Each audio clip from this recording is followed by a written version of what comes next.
Garibaldi, Cavour, Mazzini, Bismarck ने। बताइए इनमें से किसने जो है गुप्त संगठन यंग यूरोप की स्थापना की थी? तो बच्चों ऑप्शन की यदि बात कर ले तो ऑप्शन नंबर सी जो राइट आंसर हो जाएगा।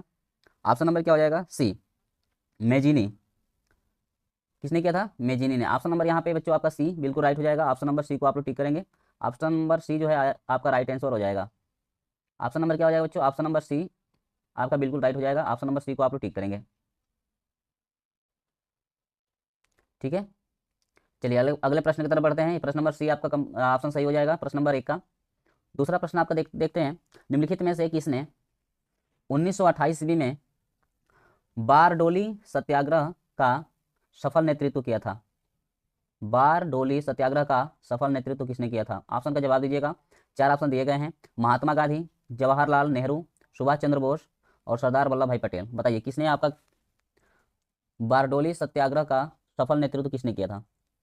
चार ऑप्शन दिए गए हैं बच्चों। चार ऑप्शन में से कोई एक ऑप्शन सही है। सही ऑप्शन का चुनाव करेंगे आप।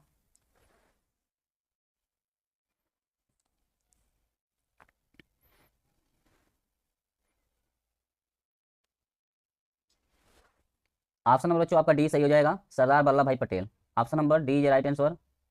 Option number D is right answer. Option number D को आप लोग टिक करेंगे। ऑप्शन नंबर डी बिल्कुल आपका सही हो जाएगा। Option number D. चलिए बच्चों प्रश्न नंबर तीन की तरफ बढ़ते हैं हम लोग। प्रश्न नंबर तीन देखिए।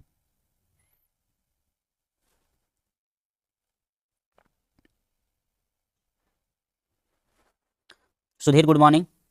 Good morning Sudhir ji. प्रश्न नंबर तीन है, श्रीलंका एक स्वतंत्र राष्ट्र कब बना? श्रीलंका एक स्वतंत्र राष्ट्र कब बना था? 1947 ईस्वी में, 1948 में, 1945 ईस्वी में। चलिए सुधीर जी आप प्रश्न भी आप नोट करते रहिए। प्रश्न नंबर तीन का कौन सा ऑप्शन सही हो रहा है? ठीक है, क्वेश्चन भी आप लिखते चलेंगे ताकि आपको हमको समझ में आए आपका कौन सा ऑप्शन सही हो रहा है। श्रीलंका का एक स्वतंत्र राष्ट्र कब बना? श्रीलंका एक स्वतंत्र राष्ट्र कब बना था बच्चों?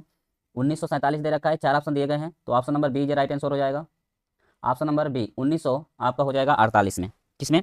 1948 में। ऑप्शन नंबर बी बिल्कुल सही हो जाएगा 1948। ठीक है,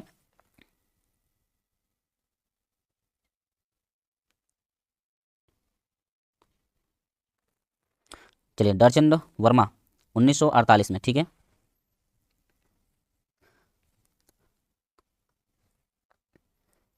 चलिए अगला प्रश्न है प्रश्न नंबर चार। निम्नलिखित में से कौन सी एक संगठनात्मक साधन प्रणाली शासन प्रणाली की विशेषता नहीं है? बताइए। चार ऑप्शन दिए गए हैं। चार ऑप्शन में से कोई एक ऑप्शन सही है। सही ऑप्शन का आप चुनाव करेंगे और बताएंगे कौन सा ऑप्शन यहाँ पे सही है। संगठनात्मक शासन प्रणाली की विशेषता नहीं है, शक्तियों का विभाजन, न्यायपालिका की सर्वोच्चता, सी ऑप्शन है शक्तियों का केंद्रीकरण, डी ऑप्शन है कठोर संविधान। चार ऑप्शन है। चार ऑप्शन में से जवाब दीजिएगा कौन सा ऑप्शन आपका सही हो रहा है।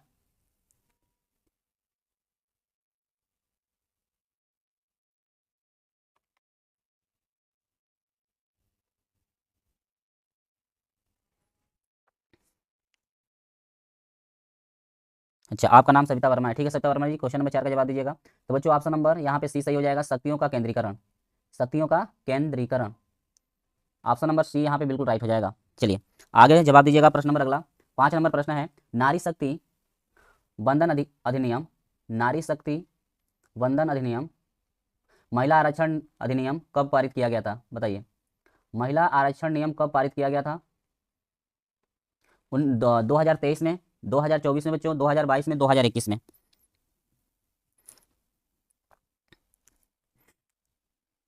जवाब दीजिएगा प्रश्न नंबर पाँच का। बच्चों प्रश्न नंबर पाँच का वीडियो को लाइक शेयर कर दीजिएगा अपने दोस्तों के साथ। अपने दोस्तों के साथ वीडियो को लाइक शेयर कर दीजिएगा। तो नारी शक्ति वंदन अधिनियम यानी कि महिला आरक्षण अधिनियम जो है बच्चों कब लागू किया गया था? 2023 में। किसमें लागू किया गया था? 2023 में। ऑप्शन नंबर ए बिल्कुल राइट हो जाएगा 2023। ऑप्शन नंबर ए को आप लोग टिक करेंगे। ऑप्शन नंबर ए को आप लोग टिक करेंगे 2023। आगे बढ़ते हैं बच्चों प्रश्न नंबर छः की तरफ। देखिए प्रश्न नंबर छः को देखिए, इतने लोग हमारे साथ जुड़े हुए हैं। चलिए सविता का ऑप्शन नंबर सी आ रहा है। प्रश्न भी आप लिखिए, जिससे छः नंबर का जो भी जवाब दीजिएगा छः लिख करके इसके बाद ऑप्शन कौन सा सही है इस ऑप्शन को सेंड करिए, ठीक ना। अगला प्रश्न है, निम्नलिखित में से कौन सा राजनीतिक दल सांस्कृतिक राष्ट्रवाद, निम्नलिखित में से कौन सा राष्ट्रीय दल सांस्कृतिक राष्ट्रवाद की अवधारणा का समर्थन करता है? ए ऑप्शन है आम आदमी पार्टी, बी ऑप्शन है Bharatiya Janata party, C option है बच्चों भारतीय राष्ट्रीय कांग्रेस, डी ऑप्शन है बहुजन समाज पार्टी। बहुजन समाज पार्टी जरूर मिलेगा। ठीक है, प्रैक्टिकल नहीं दी है कोई बात नहीं है, आपको जरूर नंबर मिलेगा। 30 में 30 नहीं मिल सकता है, तो 30 में आपका आपका 28 29 जरूर मिलेगा, ठीक है। प्रैक्टिकल नहीं दिए हैं तो भी आपको नंबर मिलेगा ही मिलेगा, ये नहीं कि नंबर कोई एब्सेंट लगा देगा, नहीं ऐसा नहीं होता है। चलिए आगे बढ़ते हैं। तो यहाँ पर ऑप्शन नंबर बी आपका बिल्कुल सही हो जाएगा, Bharatiya Janata party. Option number क्या हो जाएगा, बी आपका सही हो जाएगा, भारतीय जनता पार्टी, ठीक है, Bharatiya Janata party. Option number, चलिए प्रश्न नंबर 7 की तरफ चलिएगा। चलिए सविता का बी आ रहा है, सुधीर का बी। चलिए आगे बढ़ते हैं। व्यक्ति की गरिमा, व्यक्ति की गरिमा और आज़ादी, अगला प्रश्न नंबर 7 है बच्चों। व्यक्ति की गरिमा और आज़ादी के आरक्षण के लिए सबसे उपयुक्त व्यवस्था कौन सी है? राजतंत्र है, लोकतंत्र, तानाशाही, इनमें से कोई नहीं। प्रश्न नंबर 7 का जवाब दीजिएगा, कौन सा ऑप्शन आपका सही हो जाएगा। चलिए बलिया सविता से हैं, सविता बलिया से हैं। चलिए हम भी बलिया से ही हैं, हम भी बलिया से ही हैं। चलिए प्रश्न नंबर 7 का बच्चों क्या हो जाएगा, व्यक्ति की गरिमा और आज़ादी के संरक्षण के लिए सबसे उपयुक्त व्यवस्था कौन सी है? राजतंत्र, लोकतंत्र, तानाशाही, इनमें से कोई नहीं। तो बच्चों ऑप्शन नंबर बी यहाँ पे राइट हो जाएगा। ऑप्शन नंबर बी याद रखेंगे, ऑप्शन नंबर बी आप लोग याद रखेंगे, क्या हो जाएगा, लोकतंत्र। ऑप्शन नंबर बी ये राइट आंसर हो जाएगा। प्रश्न नंबर 8 पे चलिए, प्रश्न नंबर 8 का जवाब दीजिएगा। प्रश्न नंबर 8 को देखिए, प्रश्न नंबर 8, साइमन कमिश्नर। ये प्रश्न बच्चों जितने भी पेपर कोड कराए जा रहे हैं, लगभग पेपर कोड में, सही पेपर कोड में ये आ रहा है। साइमन कमिश्नर भारत कब पहुंचा? 1925 में पहुंचा था, 1926 में पहुंचा था, 1930 में, 1928 में। बताइए साइमन कमिश्नर भारत कब पहुंचा था? साइमन कमिश्नर भारत कब पहुंचा था, जवाब दीजिएगा। हाँ मेरे नाम से ही मेरा चैनल चलता है, अनूप स्टडी, मेरा नाम अनूप है, ठीक है। चलिए साइमन कमिश्नर भारत कब पहुंचा था बच्चों, तो ये आपका हो जाएगा 1928 में। किसमें? 1928 में पहुंचा था, 1928। ऑप्शन नंबर डी आपका बिल्कुल राइट हो जाएगा। ऑप्शन नंबर क्या हो जाएगा, डी यहाँ पे बिल्कुल राइट हो जाएगा। प्रश्न नंबर 9 की तरफ आइए। भारतीय वाणिज्य, प्रश्न नंबर 9 है बच्चों, भारतीय वाणिज्य, भारतीय वाणिज्य उद्योग उद्योग परिसंघ पिक्की की स्थापना कब हुई, बताइएगा। ऑप्शन कौन सा राइट हो जाएगा, 1927 में, 1928 में, 1920, 1900 आपका 21 में, बताइए। सभी का option number C. Option number C किस प्रश्न का जवाब दे रही है? प्रश्न भी आप लिख दीजिए, 9 का दे रही है, 7 का, 6 का, 8 का, यानी कि पहले प्रश्न लिख दीजिए प्रश्न 8 का, यानी कि 8 का सी ए बी जो भी सही है वो ऑप्शन जवाब दीजिएगा, ठीक है। तो यहाँ पर हो जाएगा बच्चों 1927 ईस्वी में। किसमें? 1927 में। ऑप्शन नंबर ए यहाँ पर सही हो जाएगा, 1927 में, 1927 में। ऑप्शन नंबर ए को आप लोग टिक करेंगे, 1927। चलिए आगे बढ़ते हैं।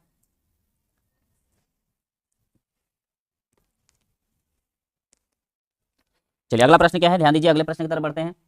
प्रश्न नंबर आपका 10, राष्ट्रवाद की पहली स्पष्ट अभिव्यक्ति, राष्ट्रवाद की पहली स्पष्ट व्यक्ति अभिव्यक्ति किस क्रांति के साथ हुई? अमेरिका क्रांति, फ्रांसीसी क्रांति, और गौरवमयी क्रांति, और रूस की क्रांति। तो बच्चों यहाँ पे ऑप्शन नंबर कौन सा सही हो जाएगा, एक बार आप लोग कमेंट करके जवाब दे दीजिए, ऑप्शन कौन सा सही हो जाएगा। सुधीर कह रहे हैं बी ऑप्शन सही हो जाएगा।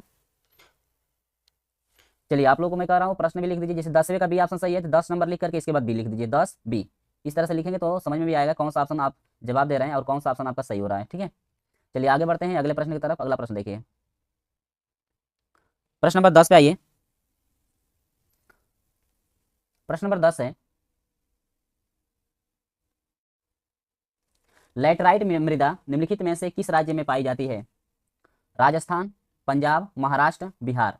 लैटराइट मृदा निम्नलिखित में से किस राज्य में पाई जाती है? राजस्थान, पंजाब, महाराष्ट्र और बिहार। तो बच्चों ऑप्शन नंबर इसका सी सही हो जाएगा। ऑप्शन नंबर क्या होगा? ऑप्शन नंबर सी जो राइट आंसर हो जाएगा, महाराष्ट्र में पाई जाती है। किसमें? महाराष्ट्र में। ऑप्शन नंबर सी यहाँ पे बिल्कुल राइट हो जाएगा। आगे बढ़ते हैं, प्रश्न नंबर 12 की तरफ आइए। प्रश्न नंबर 12 को देखिए,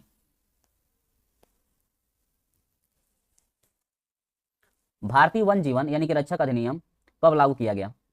12 नंबर प्रश्न का कौन सा ऑप्शन सही है? भारतीय वन जीवन रक्षक अधिनियम कब लागू किया गया था? 1965 में, 1972 में, 1984 में, 1991 में। 11 का सी। चलिए सविता का 11 का सी आ रहा है, यानी कि 1985। अच्छा 11 का आप सी बता रही हैं, चलिए 11 का सी। चलिए 12 का जवाब दीजिएगा, भारतीय वन जीवन रक्षक अधिनियम कब लागू किया गया था? 1965, 1972, 1985, 1991 में। तो यहाँ पर हो जाएगा ऑप्शन नंबर बी 1972 में। किसमें लागू किया गया था? 1972 में। ऑप्शन नंबर बी यहाँ पे बिल्कुल सही हो जाएगा, ऑप्शन नंबर बी। चलिए प्रश्न नंबर 13 की तरफ बढ़ते हैं। प्रश्न नंबर 13 का जवाब दीजिएगा, प्रश्न नंबर 13 में कौन सा ऑप्शन सही है यहाँ पे? सरदार सरोवर बांध की किस नदी पर बना है? सरदार सरोवर बांध किस नदी पर बना है? सरदार सरोवर बांध किस नदी पर बना है? ताप्ती, महानदी, नर्मदा और कावेरी। इन चारों नदियों के नाम में से किस नदी पे बना है? सरदार सरोवर बांध किस नदी पे बना है?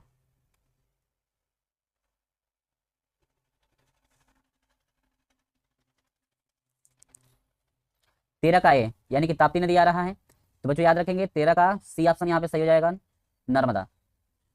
किस नदी पे बना है? नर्मदा नदी पे बना है। ऑप्शन नंबर सी बिल्कुल राइट हो जाएगा, नर्मदा नदी।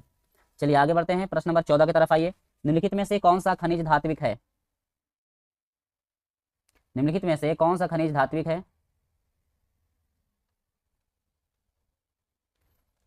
अभ्रक, तांबा, पोटाश, सल्फेट। 14 नंबर प्रश्न का जवाब दीजिएगा, निम्नलिखित में से कौन सा खनिज धात्विक है? 14 का ए, सविता का 14 का ए आ रहा है।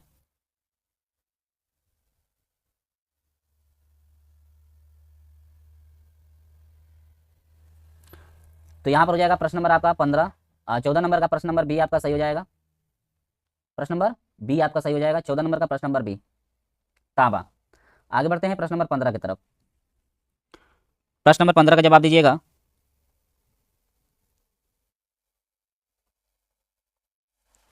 निम्नलिखित में से कौन सा परंपरागत ऊर्जा का स्रोत है?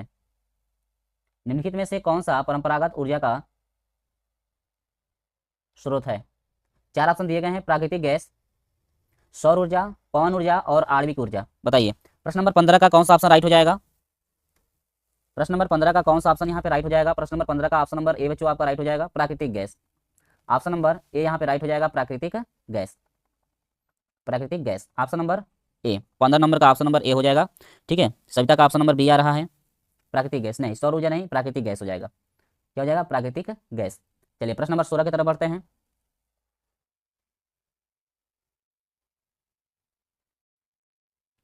यूएनडीपी द्वारा प्रकाशित मानव विकास रिपोर्ट में किस मापदंड का प्रयोग किया गया?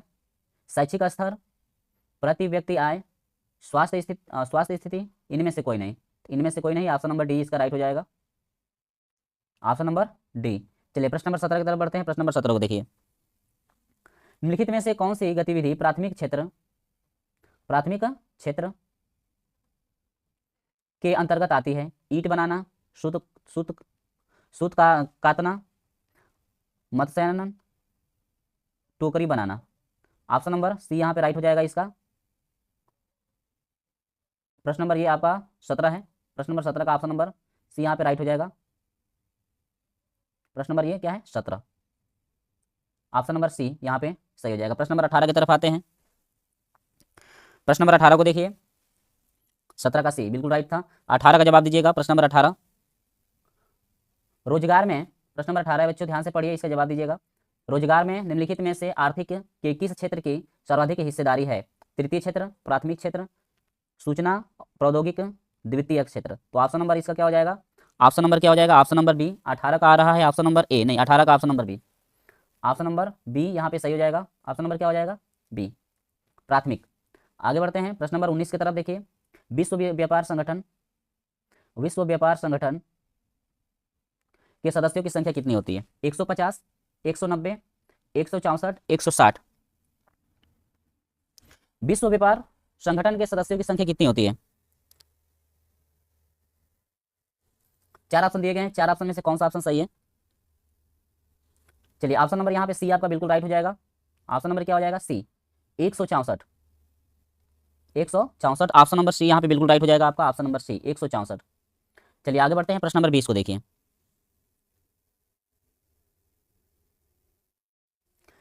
निम्नलिखित में से कौन ऋण के उद्योग निम्नलिखित में से कौन औपचारिक स्रोत में सम्मिलित नहीं है? सहकारी समितियां, व्यवसायी बैंक, साहूकार, ग्रामीण बैंक। चार ऑप्शन दिए गए हैं, चार ऑप्शन में से कौन सा ऑप्शन सही है? प्रश्न नंबर 20 का जवाब दीजिएगा। तो यहां पर हो जाएगा ऑप्शन नंबर कौन सा राइट हो जाएगा?